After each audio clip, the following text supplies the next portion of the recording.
but I've loved Mason Deaver's other book that I read at the beginning of 2019 or 2020. What year are we in? Hello everybody, my name is Kelsey and we're about to get very, very nerdy with some exciting 2021 releases that I have pre-ordered.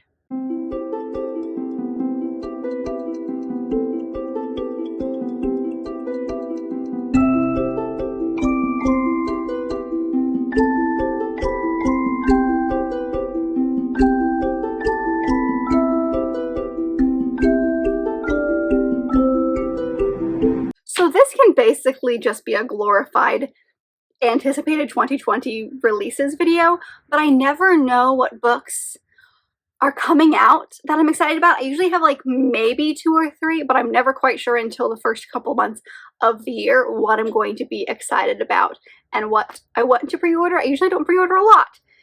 However, I have like 15 books to talk to you about today. I want to say a couple of them I have like there's a lot of things here. A couple of them have already come out. I have one a January release and one February release, but most of the books that I'm like super excited for are coming out in April and June. Like, I have so many releases in June. That haul is gonna look horrendous because of how many books I have coming out that I'm so excited about. But I just wanted to talk to you guys about them, what I'm excited for, kind of tell you about them in a video. I've just been really excited about them because I bought them recently and I wanted to share the books that I was excited about with you. This is a super late video for these types of videos, but I decided to go ahead and do it now that I have a lot of books to talk about. So let's get right into it. These are going to be in chronological order as far as like when they come out. Well, let's just get started. The very first book is the one that came out in January, and my copy finally came in because I pre-ordered it through a fancy website to get it signed, and that is Lore by Alexandra Bracken. This is a Greek mythology inspired book, standalone fantasy, and I'm so excited. I've loved the things that I've read by Alexandra Bracken. I have her entire Darkest Minds series. This has to do with Greek mythology, so obviously it grasps my attention because I love Greek mythology. I talk about it so much on the channel. I'm sure you guys are aware of that by now. But it does follow our main character, Lore, and it's set in this world where every 7 years the gods are turned human again, and there's this kind of competition where if it's kill or hurt a god, you can take their divine power and like become a god for 7 years, and then I think you are sent back to be part of this hunt. And Lore has stepped away from this hunt has killed her family, and so she's like, no thanks. But as the next hunt, I think it's called Agon, A-G-O-N, as the next Agon begins, she's trying to ignore the like thoughts of revenge against the person who killed her entire family, who is now a god. And so then a childhood friend of Lore's, as well as the goddess, well, not goddess anymore, but Athena, comes and basically asks for an alliance against the man that killed her family, and so she's probably gonna get sucked back into that. I'm so excited to see her one standalone take at a fantasy world. I think it's gonna be fantastic. It sounds incredible. I'm not sure what I'm getting into, but I'm ready for all of it. The next book that I pre-ordered but has actually already come out is one that came out in February, and that is Honey Girl by Morgan Rogers. This is a romance, female romance story about a drunk Vegas wedding. This book is her debut. It's much thinner than I anticipated, but it sounds like it's going to be incredible, and I'm so excited about it. This follows our main character, Grace, who just completed her PhD in astronomy, doesn't know what she's going to do with her life, is kind of freaking out, goes on a girls' trip with some of her friends to Vegas, and wakes up married to this beautiful woman named Yoku. And so, crippling under like the stress of her parents trying to get her to figure out what she wants to do with her life, she decides to take a summer away from it all and go to New York, where her now wife lives, and get to know her a little bit better. And then she falls hard for her new wife, and I'm so excited because that sounds like such a creative new plot. I think like I've never really seen anything like this before, and it also has some incredible rep in it, and I am so excited about this. Like, it took everything in me not to drop everything once I got this in the mail and pick it up. The next book that I'm super, super excited about is The Cost of Knowing by Brittany Morris. This one comes out on April 6th, and this author probably sounds familiar because she wrote a very popular book that became like super popular called Slay. But this is kind of like a contemporary fantasy type of story. It follows our main character Alex, who is 16 years old.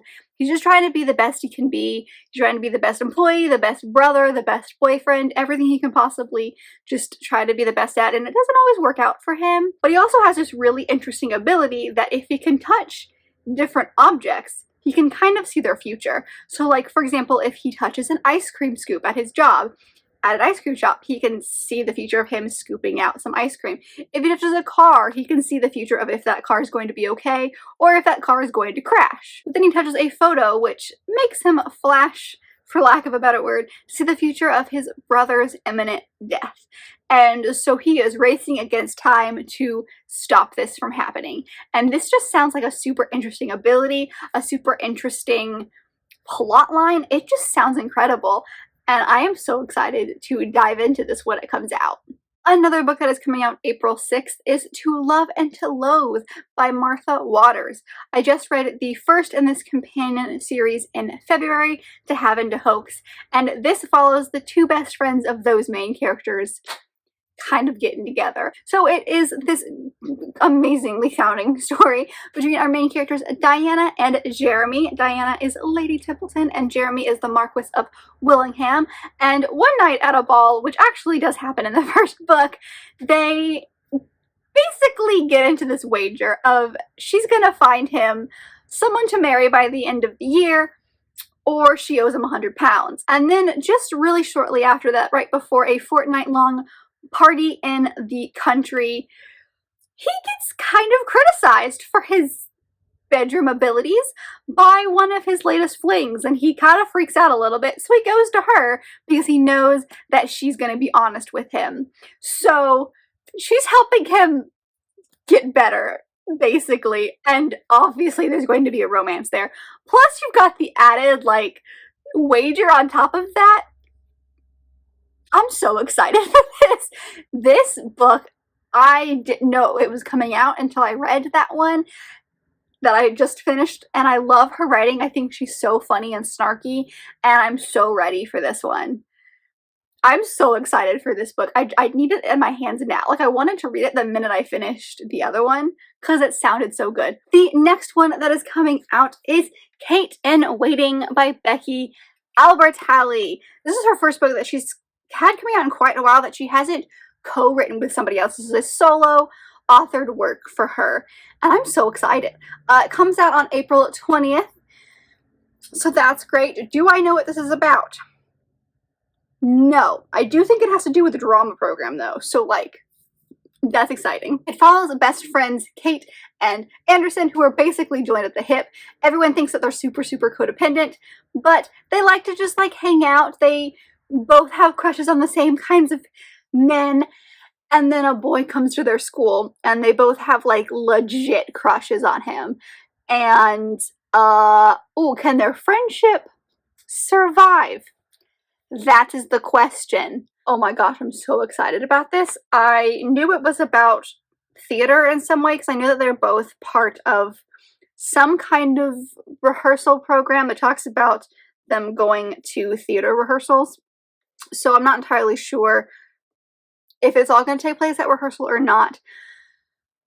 But I love her writing. I'm so excited that she's got a book that's just her. I mean, I loved her books in the past that she's written with other people, but I'm excited to see that she's written one just by herself.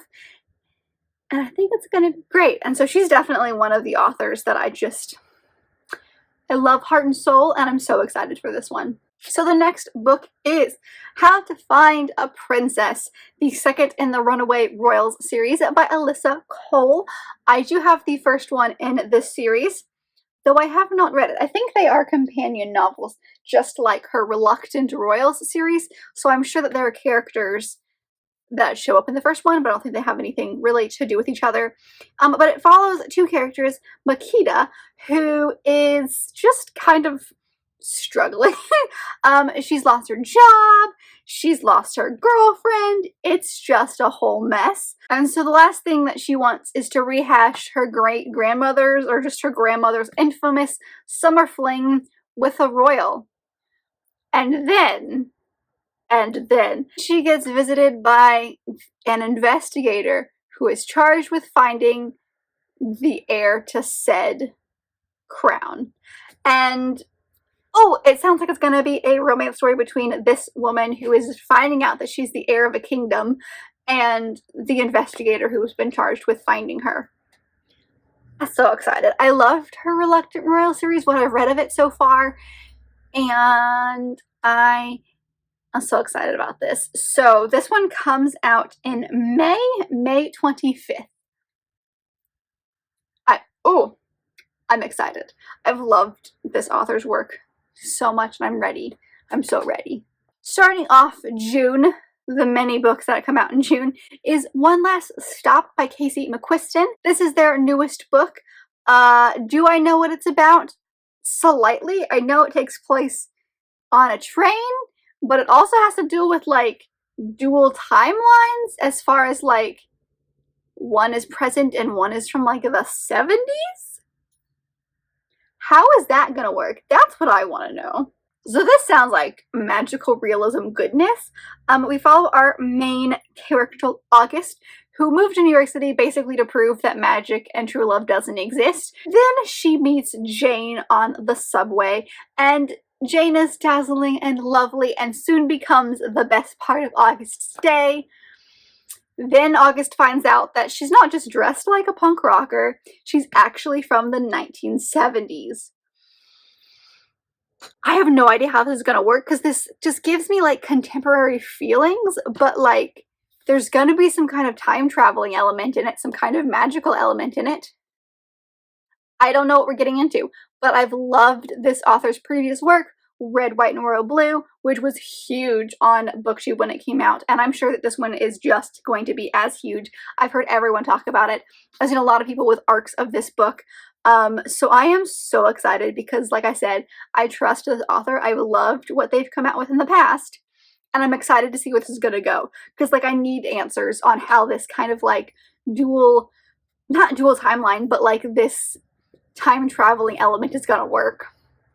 I need answers. So the next book that I am purchasing is The Ghosts We Keep by Mason Deaver. This one also comes out on the 1st of June, but I loved Mason Deaver's other book, I Wish You All the Best. It was incredible.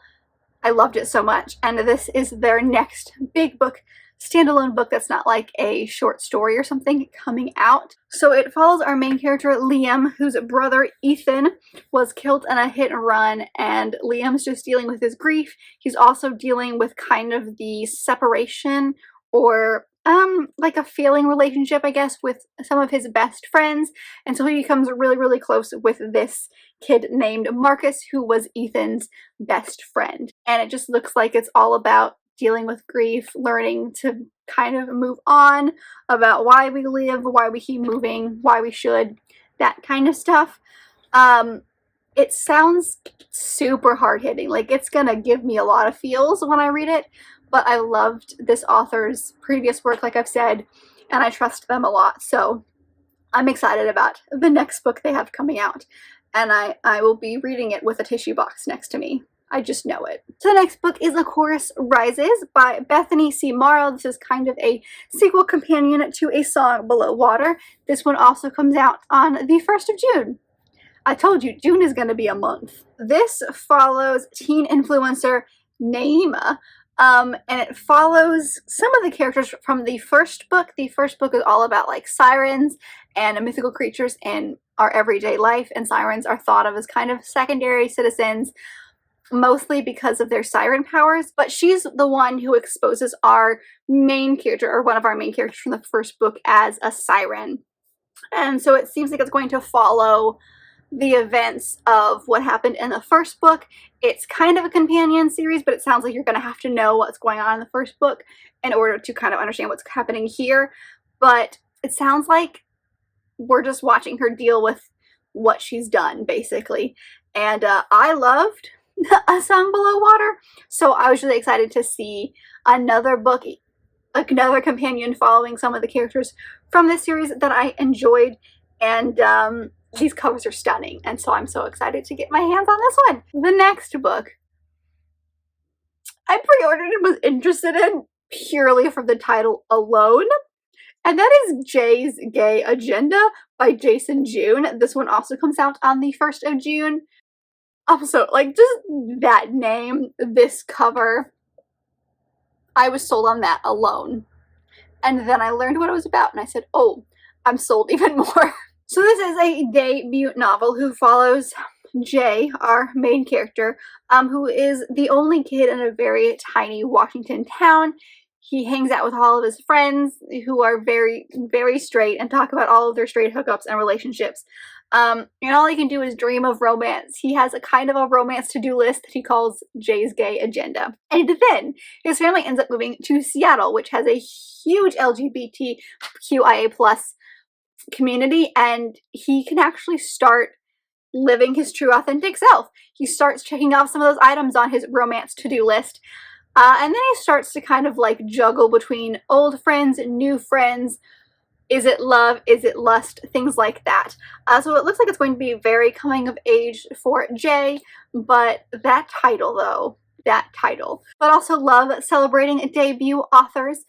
This sounds great, and I am very excited about it. The next one is Of Princess in Promises by Sandai Menon. This is the second in the St. Rosetta's Academy. This one comes out June 8th. The first one in this one came out at the beginning of 2020, I think.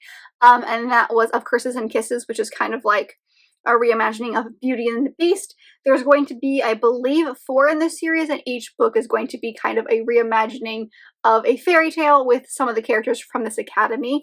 This one is a kind of romantic twist on the Frog Prince. So this follows, if I remember correctly, it follows our main character, Katerina, who I believe was kind of like the bad girl, the mean girl from the first one. She's just trying to keep it all together. She and her boyfriend just broke up because he was cheating on her, which happened in the first book. She did have a thing at the winter formal with this boy named Raoul, which happened in the first book. And so he's loved her for years, and so he just wants to be with her. He thinks that he can finally get her to give him a chance. And when Katerina finds out that her ex-boyfriend is going to a gala with like a supermodel on his arm, she knows she can't show up alone. And so she ends up asking Raoul to go with her to the gala. And he has this like special hair gel, which turns him into like RC, who's like the super cool, like rugged bad boy kind of. And so it's about him struggling between this like adorable little kid and RC, like these two personalities. And Katerina fitting in with that, and the romance between them. Love Sandai Menon. Y'all know this about me. I'll read anything she writes, whatever name she writes it under, and I'm excited to continue with this series with Of Princes and Promises. The next one might be like #1 of the year. I'm pretty sure this is the first book I pre-ordered, well, besides Lore. And that is My Contrary Mary by, can I call them the Lady Janies anymore, since the series is the Maries? The Lady Maries, maybe? But that is Brody Ashton, Jody Meadows, and Cynthia Hand. And they wrote one of my favorite series, which is the Janies series, the Lady Janies series. And so they are doing another one, but this time around Maries. And this is their first one, and it follows Mary, Queen of Scots. And it's set in the same world as their first book, My Lady Jane, which is in this world of kind of historical Tudor England a little bit, but it's got a twist on it because there's not a Protestant versus Catholic conflict. It's a shape-shifting conflict, like that's the magic part of it. They're hilarious. I love their writing style. They always tell the best stories, and I'm so excited to get into their world again. I'm really glad that they're continuing on with their co-writing of humorous retellings. And also Mary Tudor, Mary Queen of Scots, is one of my favorite historical figures that I love learning about. So like, Everything about this is great. And this book comes out on the 22nd of June, and I might drop everything when it gets here to read. Like that, I might do that. It's one of those. And the last one that I've actually physically pre-ordered is A Portrait of a Scotsman by Evie Dunmore. This is the third in her League of Extraordinary Women series that she is doing. She's doing 4 companion novels following these 4 really close friends who are part of the Oxford suffragette movement branch. And this one follows Hattie and a Scotsman. Maybe I should know a little bit more than just that. But like, I love her writing. Her stuff is incredible. This one comes out in September, so I do have quite a bit of waiting time for this one. So this one, like I said, follows Hattie, and she gets married to this guy who's a Scot. I didn't know he was a Scot. But his name is Lucian Blackstone. And we learn about Lucian Blackstone in the second book. He's kind of like a nobleman, but like super sketch because he's got all of these like secretive deals. So she is a London banking heiress, and she just has 3 things that she wants in life. Just 3.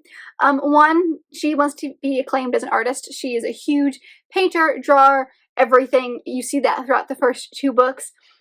She loves a noble cause, obviously why she's part of the suffragette movement. And 3, she wants to be married to a young lad who puts the gentle and gentleman.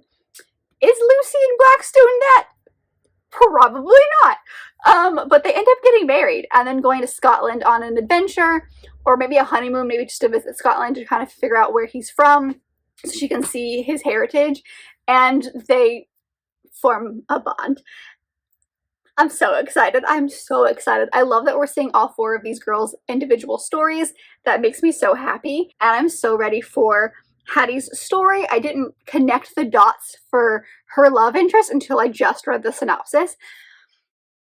And there are so many connections, and I'm loving all of them. So she writes incredible historical romance stories, and I am so excited that there are going to be more. And I know what I'm reading in September when it comes out. So those are all of the books that I have as of right now pre-ordered. I have a couple more in the back of my mind of ones that I think I want to pre-order, but those are the main ones that I'm super excited about. But I hope that you enjoyed this video. Please let me know down below if you are excited about any books that I've mentioned today, or what a book that you are super excited about that's coming out in 2021 that you want to share the love. Let's share the love. I love getting excited for books, especially by authors that we love. So share a book that you're excited about in the comments. And put a little heart so we all can share the love. Or just put a heart. You do you. But if you liked this video, and I very much hope that you did, don't forget to give it a big thumbs up and subscribe it down below if you want to be part of this awesome growing family. I've also got all my social media down there, as well as other fun bookish links, so don't forget to go check those out, and I will see you guys in my next video. Bye!